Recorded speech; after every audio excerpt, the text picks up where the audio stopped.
Selamat malam saudara. Pemerintah sudah menyiapkan segala hal untuk menghadapi arus mudik lebaran tahun ini. Puncak arus mudik diperkirakan terjadi pada 18 Maret. Pergerakan masyarakat meningkat dan berbagai rekayasa lalu lintas sudah disiapkan. Pada topik lainnya dari perang di Timur Tengah, Iran menutup Selat Hormuz. Namun Presiden Amerika Serikat Donald Trump mengumumkan Angkatan Laut Amerika akan segera mengawal kapal-kapal tanker minyak untuk membuka Selat Hormuz. Langkah ini diambil di tengah meningkatnya konflik dengan Iran dan kekhawatiran terganggunya jalur distribusi energi dunia. Lalu bagaimana dampak eskalasi konflik di Selat Hormuz terhadap dampak pasokan energi dan kelanjutan perang Iran dengan Amerika Serikat dan Israel? Kami temani Anda hari ini 14 Maret 2026. Saya Tifal Solesa. Selamat datang di Sapa Indonesia Malam.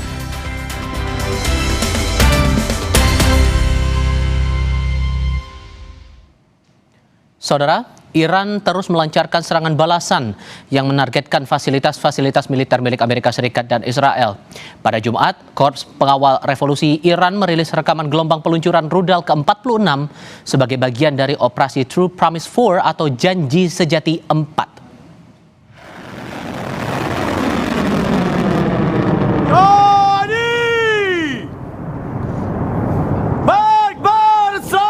Pernyataan Korps Pengawal Revolusi Iran menyebut telah mengidentifikasi 10 tempat persembunyian pasukan Israel dan 3 lokasi berkumpulnya pasukan Amerika Serikat.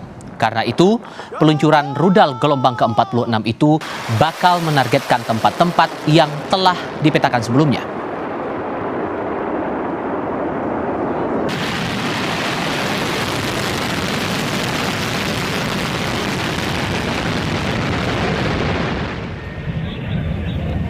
Televisi pemerintah Iran menyiarkan kerusakan pada sebuah kawasan Jalan Sadok di kota Isfahan.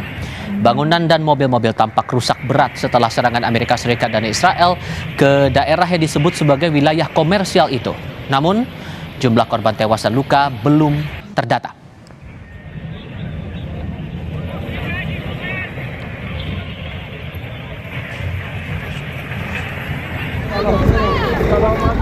Presiden Iran Masoud Pezeshkian turun ke jalan menemui warganya saat menghadiri aksi Hari Quds, peringatan tahunan untuk menyatakan solidaritas terhadap Palestina. Presiden berjalan santai sambil menyapa pejalan kaki yang seolah tak percaya seorang presiden berada di tengah kerumunan, bahkan di tengah kondisi perang tanpa penjagaan ketat.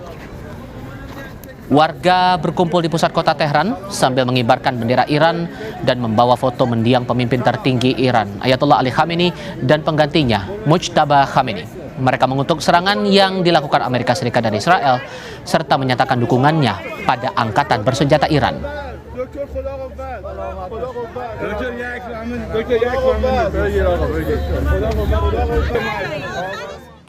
Iran menyerang sejumlah permukiman penduduk di berbagai wilayah Israel pada Jumat malam waktu setempat. Serangan terjadi setelah pemimpin tertinggi baru Iran, Ayatollah Mujtaba Khamenei, bersumpah akan membalas Amerika Serikat dan Israel.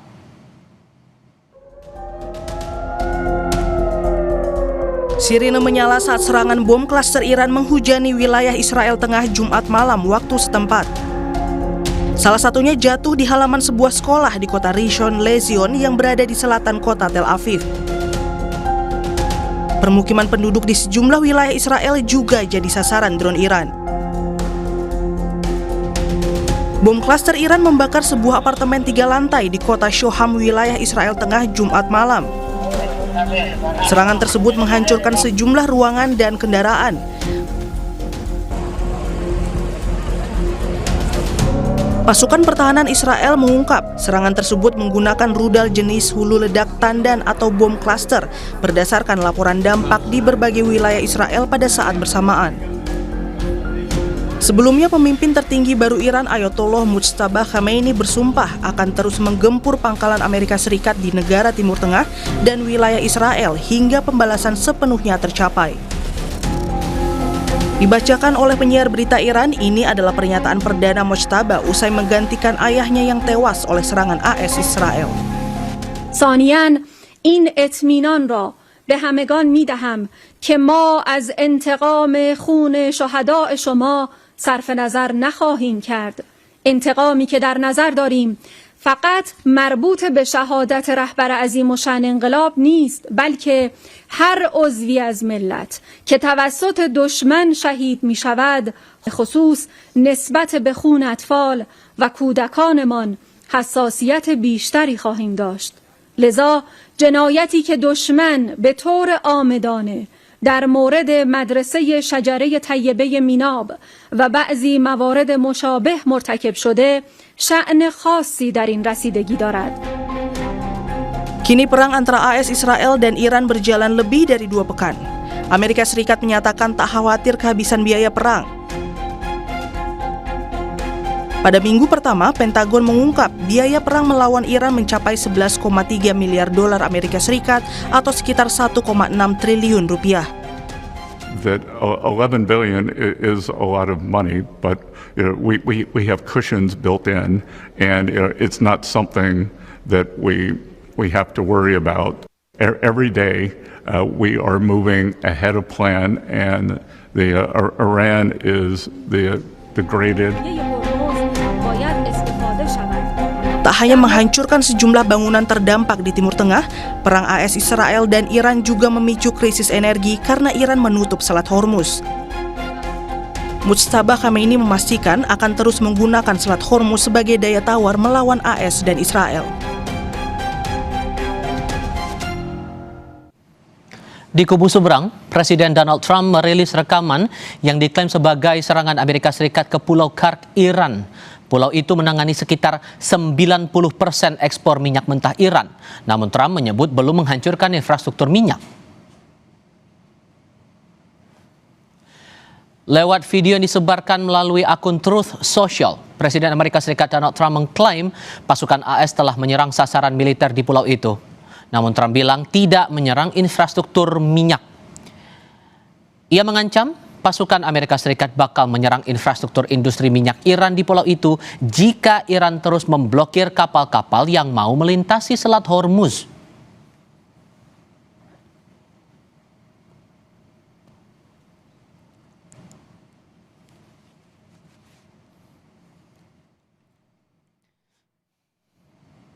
Menteri Pertahanan Amerika Serikat Pete Hegseth mengklaim Selat Hormuz akan segera terbuka, tapi kendalanya Iran akan menembaki kapal untuk menghentikannya. AS bilang Iran jadi penyebab lalu lintas dan arus komersial di Selat Hormuz terhenti. Amerika menyalahkan Iran atas dampak perang yang terjadi dengan negara lain karena Selat Hormuz ditutup. Namun Iran mengatakan tidak akan mengizinkan pengiriman yang akan menguntungkan Amerika Serikat dan sekutunya untuk melewati selat itu. Sehingga AS mengungkap kemungkinan angkatan laut mereka akan mengawal kapal-kapal tanker pengangkut minyak di Selat Hormuz. Pengawalan bisa juga dilakukan oleh koalisi internasional Amerika Serikat.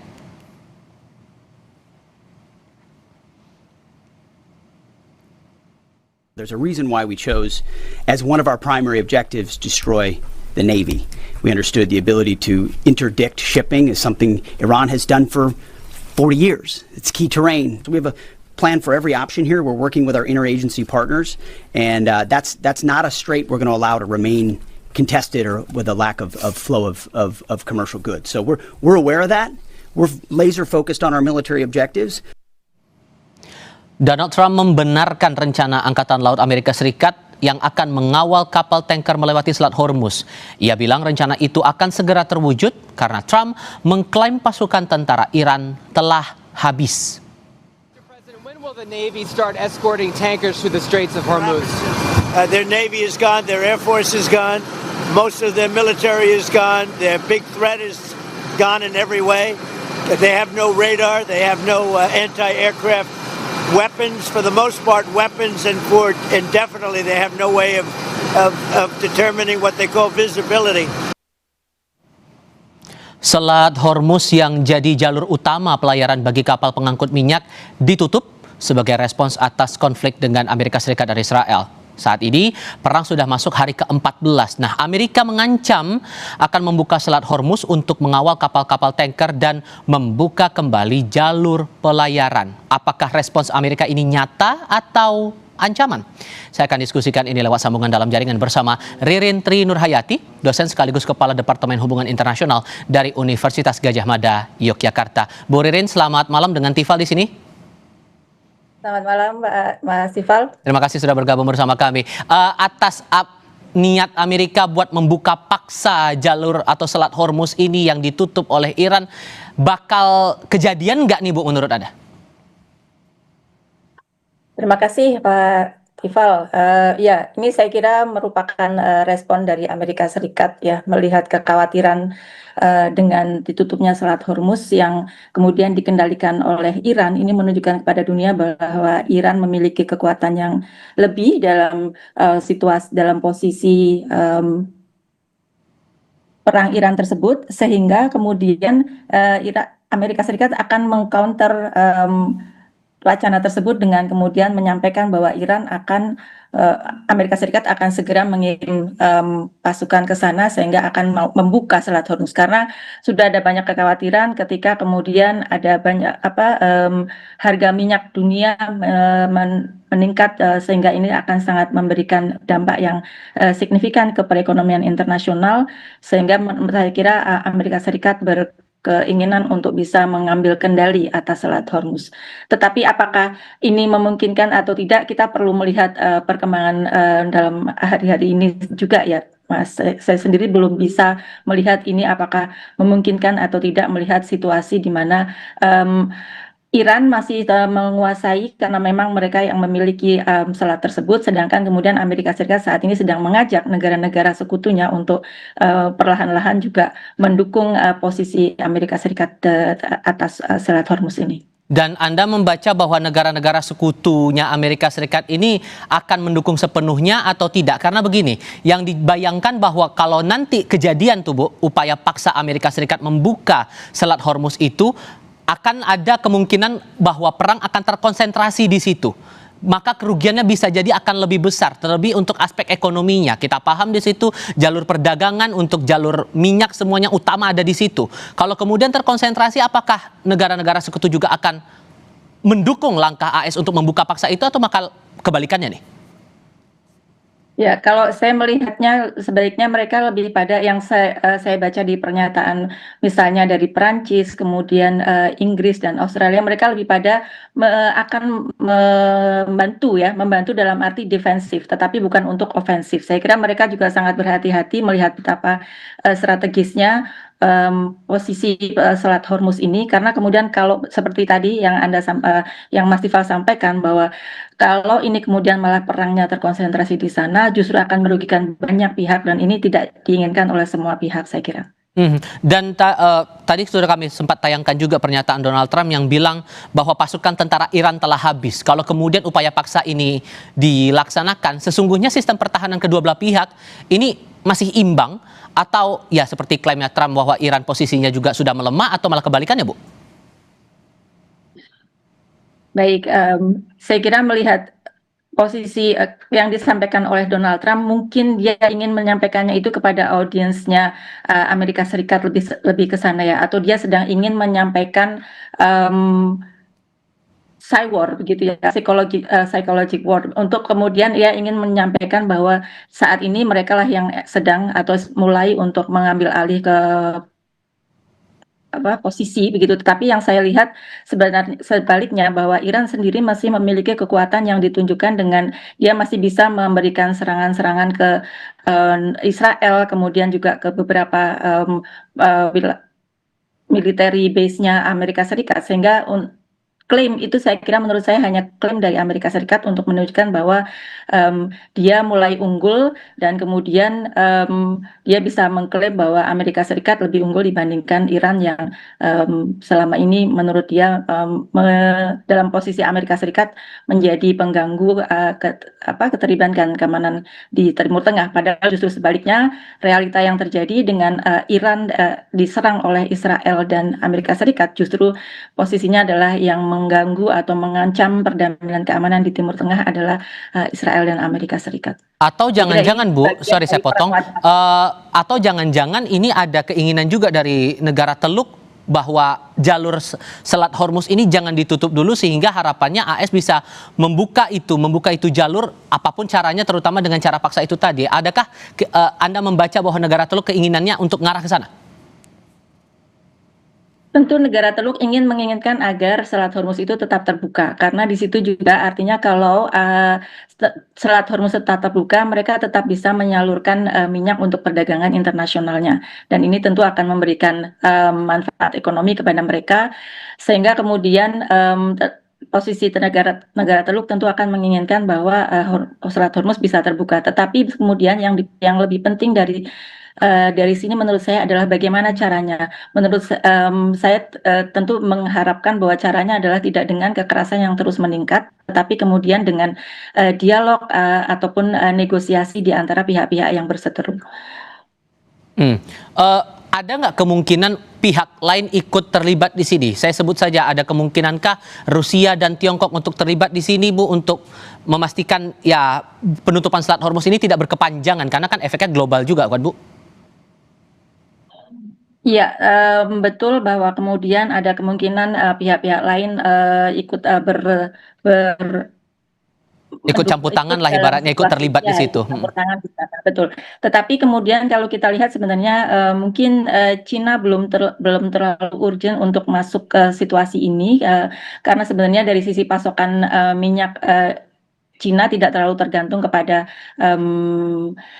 Timur Tengah, begitu. Sebaliknya Rusia justru kemudian akan sedikit banyak akan melihat bahwa dengan Selat Hormuz agak terkendala, kemudian justru dia mendapatkan peluang untuk kemudian barangkali ini dia berharap kemudian Amerika Serikat akan sedikit membuka embargonya atau sanksinya terhadap minyak Rusia, sehingga kemudian Rusia bisa mengekspor minyaknya ke Eropa yang selama ini juga menjadi salah satu sumber minyak Eropa, sehingga ini menurut saya juga masih dilematis ya situasi ini. Tentu kemudian bahwa mereka tidak ingin Selat Hormuz ditutup terlalu lama karena tentu mengganggu akses perdagangan minyak dari Timur Tengah. Baik, Bu Ririn, terima kasih banyak, Bu, sudah berbagi pandangan bersama kami dan diskusi malam hari ini. Sehat selalu ya, Bu, selamat malam. Terima kasih, Mas Tifal, sehat selalu. Amin, terima kasih, Bu. Jelang puncak arus mudik, penumpang dan kendaraan mulai menyeberang melalui pelabuhan Merak, Banten. Kami akan hadirkan segmen Mudik Gesit sesaat lagi.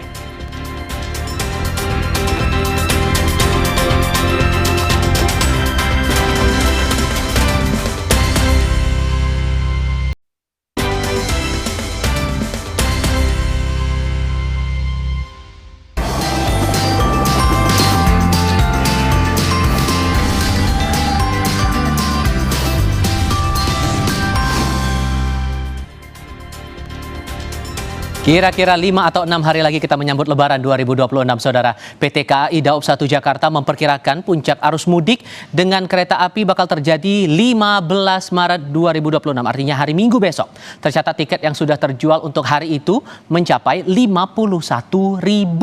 Manajer Humas PT KAI Daob 1 Jakarta, Franoto Wibowo, menyebut ada pergeseran puncak arus mudik dengan moda transportasi kereta jarak jauh. Sebelumnya, penjualan tiket tertinggi tercatat pada tanggal 18 Maret. Namun berubah menjadi hari Minggu 15 Maret 2026. Tujuan favorit penumpang yakni Yogyakarta, Surabaya, Semarang, Bandung, Purwokerto, dan Jember.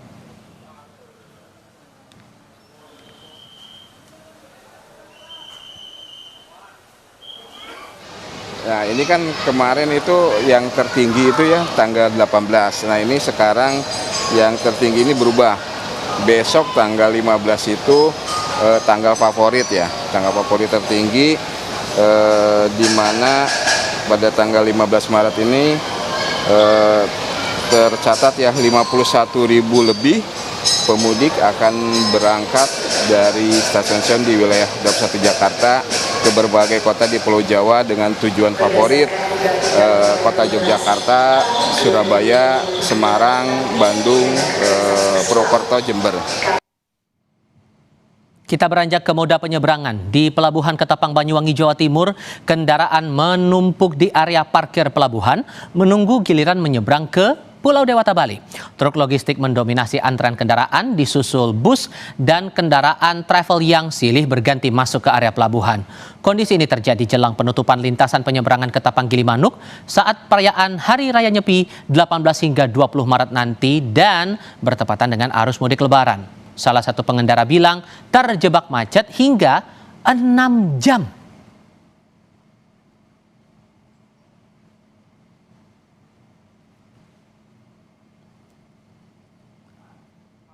Ke Bali jemput penumpang.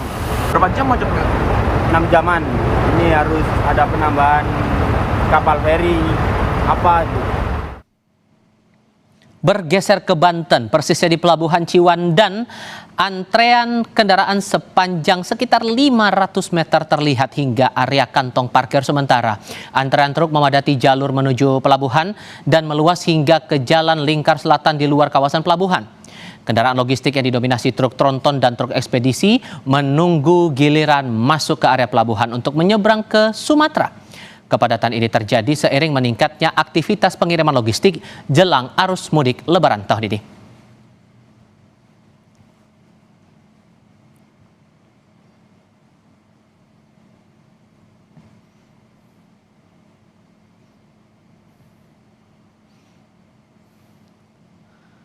Masih dari Cilegon, tapi di Pelabuhan Merak, Banten saat ini. Arus penyeberangan penumpang dan kendaraan sempat ramai pada Sabtu sore.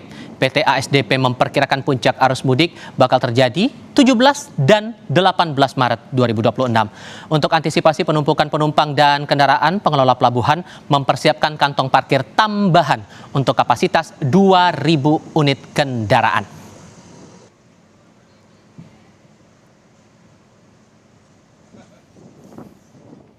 Waktunya kita tinjau situasi arus mudik kali ini di Pelabuhan Merak Cilegon Banten dan Gerbang Tol Cikampek Utama Karawang Jawa Barat. Kita sudah terhubung dengan dua rekan kami, dua jurnalis kami di dua lokasi berbeda di Pelabuhan Merak. Kita bergabung dengan jurnalis Kompas TV Edwin Chan bersama juru kamera Julian Fernando. Sementara di jalur Cikampek Utama Karawang Jawa Barat nanti kita akan bergabung dengan Eril Wiranata. Kalau melihat kondisinya terakhir kali ya Edwin, sudah mulai ada antrean tapi masih terkendali atau sudah ada skema rekayasa yang diterapkan oleh otoritas pelabuhan?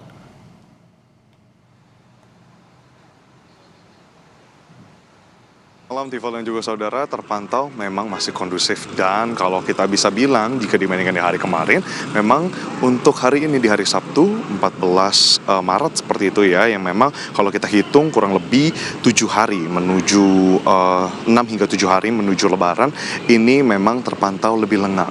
Dan kalau juga dibandingkan dengan kemarin, memang nantinya diperkirakan oleh PT ASDP sendiri, pengelola dari pelabuhan ini, nantinya pada malam hari akan berangsur semakin ramai. Kenapa demikian? Tifal dan juga saudara, memang kalau kita ketahui bersama sekarang pukul 7:27 waktu Indonesia Barat, yang berarti ini memang masih dalam jangka waktu bagi para pemudik, calon pemudik untuk menikmati waktu berbuka puasa dan juga makan malam. Dan memang kalau kita lihat sekarang di depan dari pintu masuk pelabuhan eksekutif, terutama dermaga eksekutif Pelabuhan Merak yang memang didominasi, yang diperuntukkan untuk mobil pribadi, ini belum ada antrian yang berarti.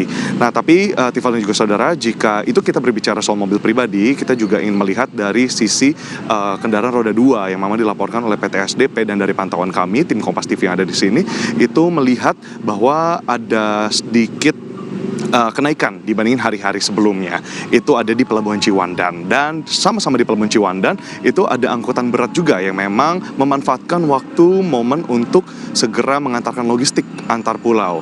Sebagaimana yang disebutkan oleh PT ASDP sebelumnya, nantinya akan ada pembatasan ketika 17 hingga 18 Maret 2026 itu diperkirakan sebagai puncak arus mudik, dan total dari kendaraan yang biasanya berlalu lalang itu bahkan bisa mencapai 46.000 kendaraan. Jadi memang PT ASDP telah mempersiapkan kapasitas sedemikian rupa untuk nantinya menerima puluhan ribu dari kendaraan baik roda 2, roda 4 maupun angkutan berat. Dan yang terakhir, Tifal, yang mungkin dapat kami berikan pantauannya situasi, yakni dari para penumpang perseorangan atau yang memang pejalan kaki tidak membawa kendaraan ke Pelabuhan Merak untuk menyeberang ke Pelabuhan Bakauheni, Lampung. Nah, mereka tentunya juga cukup ramai sejak siang tadi pukul 12, merupakan salah satu kapal paling ramai dengan antrean yang paling ramai, lalu berangsur mulai sepi menuju waktu berbuka puasa, dan nanti diperkirakan akan kembali naik pada malam hari sekitar 8 hingga 9 malam.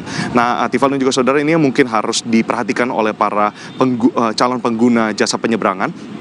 pertama-tama jangan lupa pastinya untuk kemudian membeli tiket jauh-jauh hari dan juga sebelum menuju ke pelabuhan, karena memang ada sistem pembatasan bahwa tiket tidak dapat lagi dibeli di dekat dalam radius kurang lebih itu sampai pintu gerbang masuk menuju Cilegon. Dan tapi kalau disampaikan kemarin oleh Direktur dari Regional 2 PT SDP, di sana menyampaikan juga memang akan ada posko tambahan untuk memberikan guidance gitu, memberikan panduan bagi para calon pengguna penyeberangan. Nah, itu berlaku untuk semua kategori, semua calon penumpang, baik roda 2, roda 4, angkutan berat hingga perseorangan. Tival.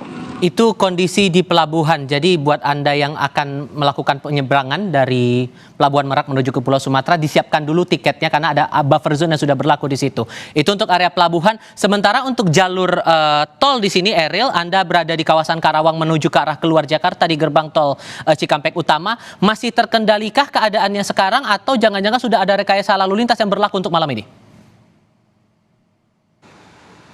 Ya, Tiffal dan saudara, bahwa untuk situasi dari gerbang tol Cikatama yang dimana hingga malam hari ini masih terpantau ramai lancar dari kendaraan yang melintas, dan selain itu juga bahwa data per hari ini untuk kendaraan dari arah Jakarta menuju ke arah Palimanan ini terhitung sudah lebih dari 30.000 kendaraan yang melintas. Dan selain itu juga bahwa jika melihat data dari tanggal 11 hingga tanggal 13 sudah mengalami peningkatan, dan selain itu juga dapat disaksikan visual dari udara bagaimana situasi saat ini dari gerbang tol Cikatama yang masih terpantau ramai lancar. Dan selain itu juga bahwa dari Jasa Marga ini menyediakan antisipasi mulai dari dengan disiapkan atau dioperasionalkan sebanyak 19 gardu di gerbang tol Cikatama ini, yang dimana memang jika normalnya ini sebanyak 15, namun saat ini disiagakan sebanyak 19 atau dioperasionalkan sebanyak 19. Selain itu juga disiapkan untuk gerbang tol Cikatama 8 ini disiapkan dengan 5 gardu, tentu saja ini untuk menunjang dari mudik dari gerbang tol Cikatama ini, yang dimana memang prediksi dari Jasa Marga sendiri ini diprediksi akan terjadi puncak mudik di gerbang tol Cikatama pada tanggal 18 Maret 2026 dengan estimasi sebanyak 126.000 kendaraan yang akan melintas. Dan selain itu juga untuk kendaraan roda 4 atau sumbu 3 ke atas ini sudah diimbau untuk tidak melintas karena memang sudah ditetapkan melalui SKB. Dan selain itu juga terkait dengan diskon tarif tol ini sudah diberikan dari Jasa Marga pada tanggal 15 hingga 16, dan berikut pernyataan dari Jasa Marga terkait dengan diskon tarif tol.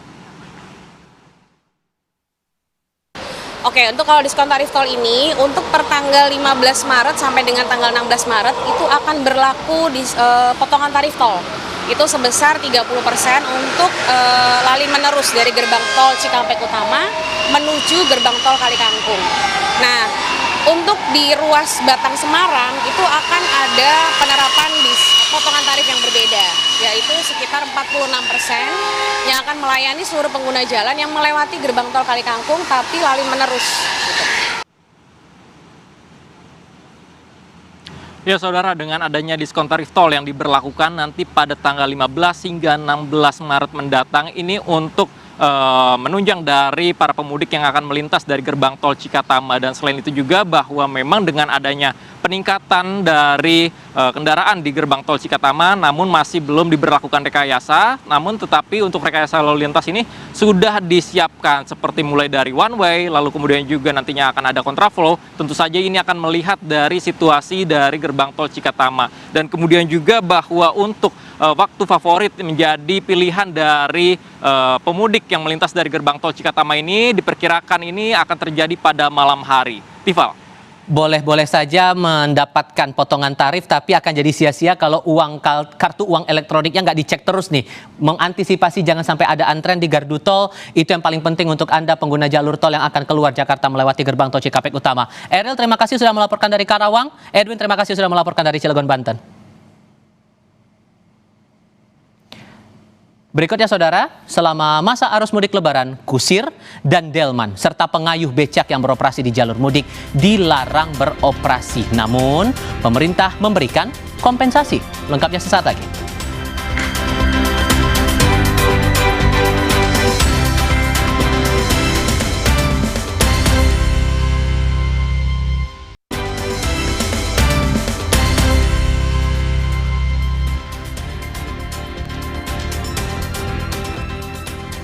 Masih di segmen Mudik Gesit di Sapa Indonesia Malam, Saudara. Menteri Perhubungan Dudi Purwagandi memprediksi puncak arus mudik 2026 akan terjadi secara serentak pada 18 Maret, baik yang menggunakan moda transportasi darat, laut maupun udara. Menhub bilang pemerintah pusat telah menyiapkan dengan matang penanganan mudik dan balik lebaran tahun ini untuk memastikan keselamatan dan kenyamanan masyarakat yang akan melakukan perjalanan pulang kampung tahun ini.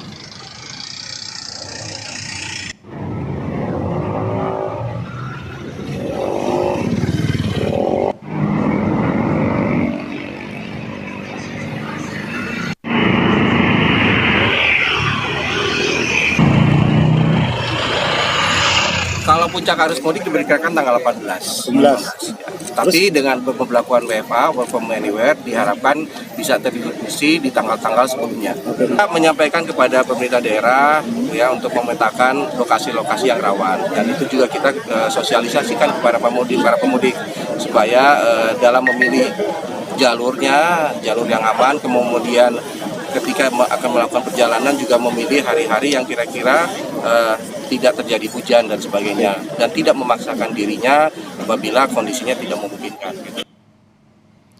Perlu dipahami, Saudara, selama masa arus mudik lebaran, kusir delman dan pengayuh becak yang beroperasi di sepanjang jalur mudik dilarang beroperasi. Gubernur Jawa Barat Deddy Mulyadi menyebut telah sepakat untuk memberikan kompensasi kepada ratusan kusir andong dan pengayuh becak di Garut, Jawa Barat sebesar 1,4 juta setiap orangnya sebagai pengganti karena tidak beroperasi selama 7 hari lantaran delman atau andong menjadi salah satu penyebab kemacetan di jalur mudik selatan Jawa Barat, utamanya di jalur nasional Limbangan dan jalan alternatif Kadungora, Garut.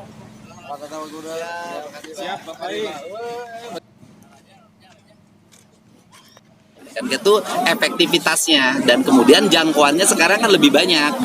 Kalau dulu Kota Bandung nggak masuk, terus kemudian itu nggak masuk juga karena biayanya bukan dana APBD. Yang puncak bukan APBD. Nah sekarang itu kemudian Bandung Barat pada larang nggak masuk, sekarang ditambah. Berarti secara sejauh Barat berapa total Pak yang menerima kompensasi ini Pak? Ada 5.000. 5.000 itu berarti dengan nominal yang sama Pak? Iya. Hampir rata sama. 1.400.000 berarti? Iya. Waktunya kita tinjau keadaan terbaru lalu lintas arus mudik lebaran 2026 di jalur tol Cipali wilayah Cirebon, Jawa Barat. Lewat laporan langsung dari jurnalis Kompas TV Medina Andas dan juru kamera Ganiar Febrian. Tampaknya sudah mulai turun hujan ya tadi, Mei. Tapi bisa ceritakan untuk lalu lintas sepanjang pagi hingga malam hari ini masih terkendalikah, dan hal apa yang rasanya perlu dipahami pengguna jalan tol untuk mengarah ke Cirebon?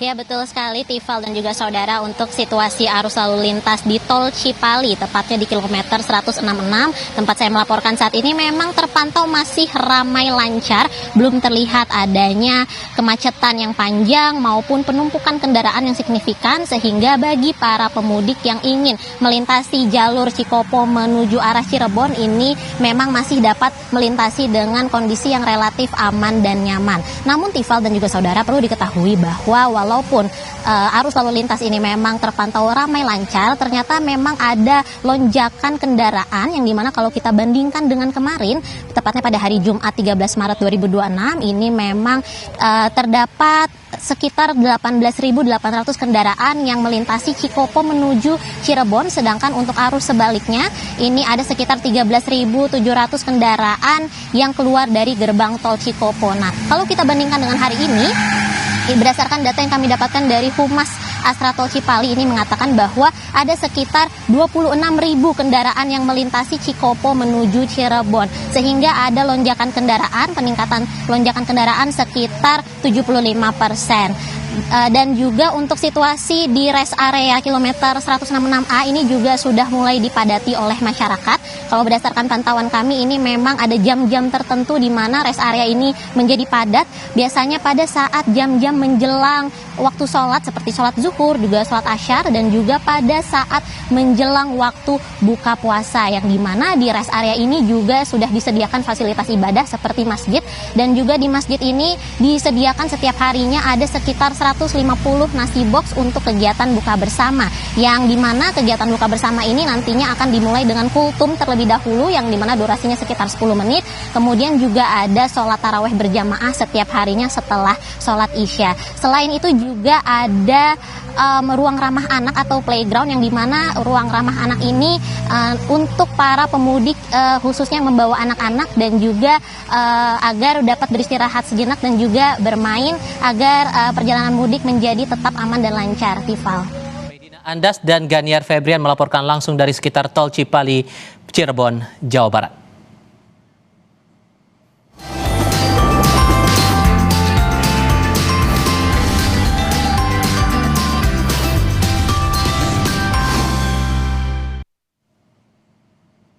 Perdana Menteri Benjamin Netanyahu mengklaim serangan Israel telah menewaskan sejumlah ilmuwan utama nuklir Iran. Lengkapnya sebentar lagi di Sapa Indonesia Malam.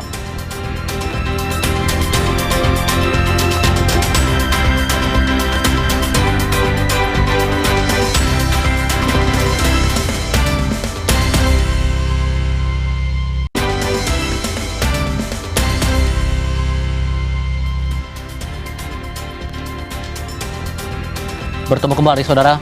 Polisi masih menyelidiki insiden penyiraman air keras terhadap aktivis kontras Andri Yunus. Kapolda Metro Jaya bilang penyidik masih melakukan pendalaman. Kapolda meminta masyarakat untuk menunggu penyidik bekerja mendalami kasus itu agar bisa segera mengungkap insiden di balik penyiraman air keras. Sebelumnya, Wakil Koordinator Kontras Andri Yunus disiram air keras oleh orang tak dikenal pada Kamis malam. Dari rekaman CCTV, terlihat Andri disiram oleh 2 orang dalam satu sepeda motor yang saling berboncengan di kawasan Salemba, Jakarta Pusat.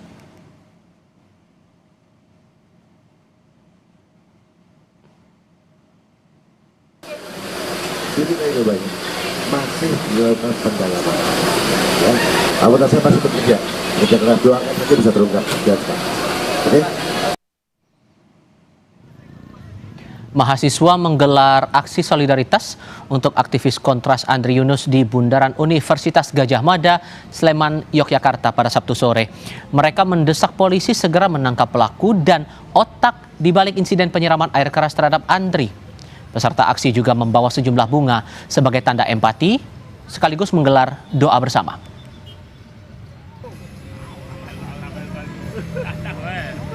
Tuntutan kami adalah tentunya untuk menuntaskan kasus Andri Yunus ini, mengungkap siapa otak di balik penyiraman air keras yang selama ini dibalut dengan kata orang tidak dikenal. Kita ingin negara membuka sejelas-jelasnya siapa pelakunya, tidak hanya aktor di lapangan saja, tapi juga aktor intelektualnya.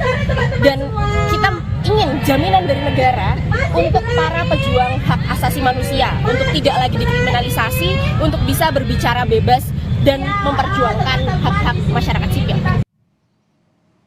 Ketua Komisi 3 DPR RI fraksi Partai Gerindra Habibur Rahman mengecam dan meminta polisi segera menangkap pelaku, baik eksekutor maupun aktor intelektual di balik penyiraman air keras terhadap aktivis kontras Andri Yunus. Kepada korban, Habibur Rahman juga meminta agar diberikan perlindungan maksimal untuk mencegah aksi kejahatan yang lebih parah.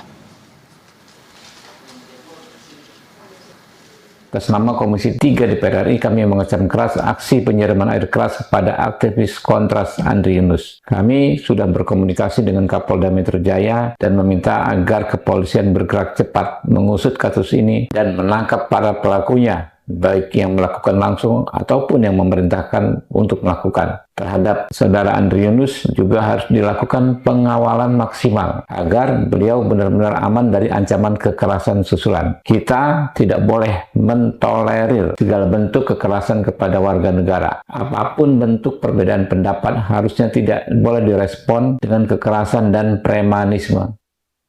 Kita kembali ke berita mancanegara, Saudara. Perdana Menteri Israel Benjamin Netanyahu mengklaim serangan Israel telah menewaskan sejumlah ilmuwan utama nuklir Iran. Menurutnya, para ilmuwan itu terlibat dalam pengembangan senjata nuklir. Netanyahu menyebut serangan operasi Rising Lion ke Iran telah menyebabkan kerusakan di pabrik-pabrik rudal Iran. Israel juga menyerang proyek nuklir dan menewaskan para ilmuwan nuklir, termasuk ilmuwan senior yang memimpin pengembangan senjata nuklir di sana. Israel juga bakal menargetkan ilmuwan nuklir lainnya.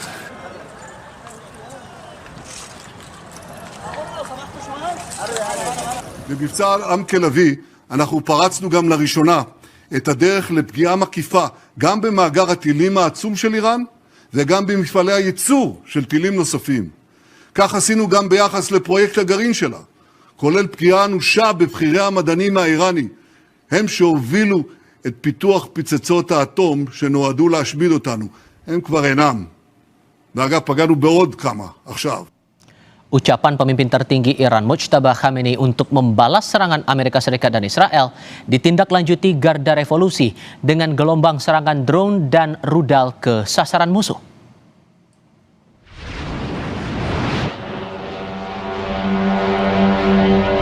Drone milik Iran kembali diandalkan untuk menyasar sejumlah titik di Israel serta kepentingan Amerika Serikat di kawasan Timur Tengah. Dalam video yang dirilis Press TV dini hari tadi, pasukan Garda Revolusi meluncurkan belasan drone dalam perang dengan Israel dan Amerika Serikat. Iran mengklaim telah meluncurkan ribuan unit drone. Salah satu yang menjadi andalan adalah drone Shahid 136.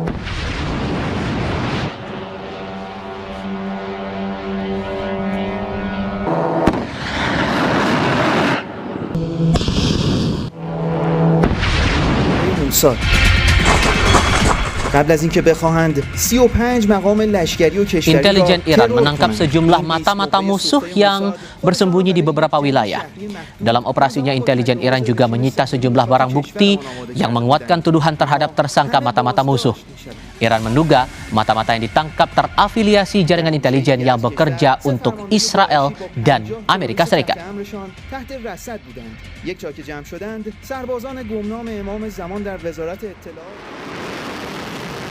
Tidak hanya drone, saudara, gelombang serangan rudal juga ditunjukkan Korps Garda Revolusi Islam Iran. Sepanjang Jumat waktu setempat, Iran meluncurkan gelombang serangan rudal ke-45 dan 46. Sejak perang pecah 2 pekan lalu, sebagian besar rudal menyasar 10 target strategis Israel dan 3 lokasi berkumpulnya pasukan Amerika Serikat.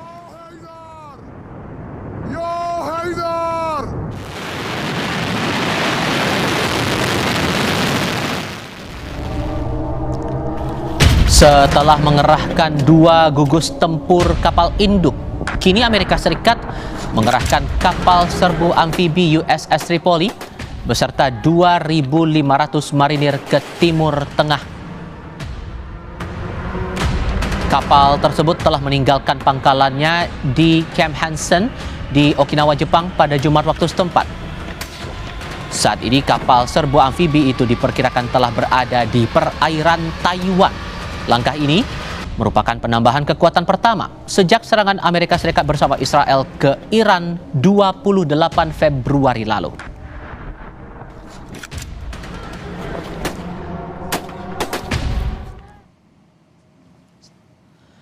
Amerika Serikat juga telah mengirimkan pesawat pengebom siluman B-2 untuk melakukan serangan jarak jauh ke Iran sebagai bagian dari operasi Epic Fury. Pesawat itu lepas landas dari lokasi yang dirahasiakan. Kementerian Pertahanan Amerika Serikat menyatakan serangan gabungan AS Israel telah menghantam lebih dari 15.000 target Iran sejak dimulainya operasi pada 28 Februari lalu yang mengakibatkan tewasnya pemimpin tertinggi Iran Ayatollah Ali Khamenei.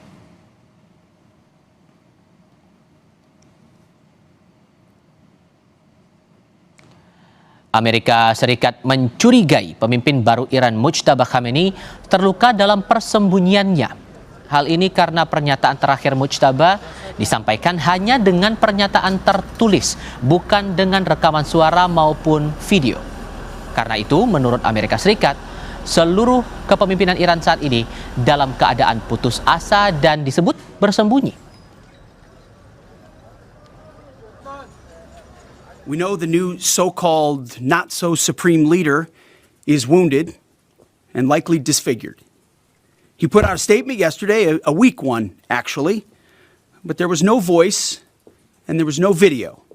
It was a written statement. Iran has plenty of cameras and plenty of voice recorders. Why a written statement? Saudara, terima kasih Anda sudah menyaksikan Sapa Indonesia malam kali ini. Kami ingatkan lagi selalu cukupi kebutuhan hidrasi Anda pada saat sahur dan berbuka puasa dengan 3 botol air mineral 700 ml yang setara dengan 2 liter air untuk 1 hari puasa pasti sejuknya. Selamat menikmati malam minggu. Untuk Anda yang mau mudik, hati-hati di jalan. Saya Tifal Solesa pamit. Sampai jumpa lagi.